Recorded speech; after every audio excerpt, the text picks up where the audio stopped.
Badal som, ako po ceste beha kačička s malým. Zastal som a v kanáli som videl, že sa pohybujú ďalšie malé.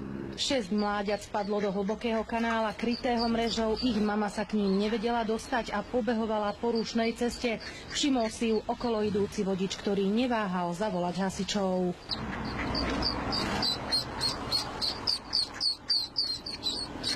Za mamičkou. Moje, aké si rýchle. Zlaté to je.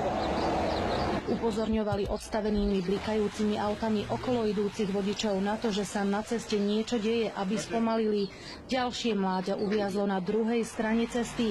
Hasiči liezli do kanála popri autách, ktoré cestou prechádzali. V premávke si tak museli dávať pozor aj sami na seba.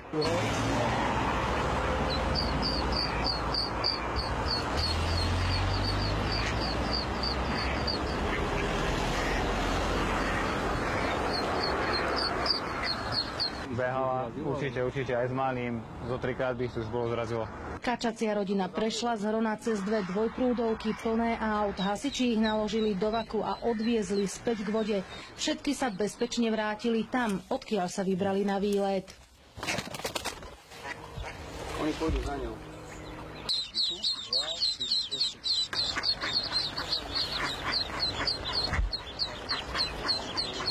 Z Banskej Bystrice Katarína Kováčiková, televízia JOJ.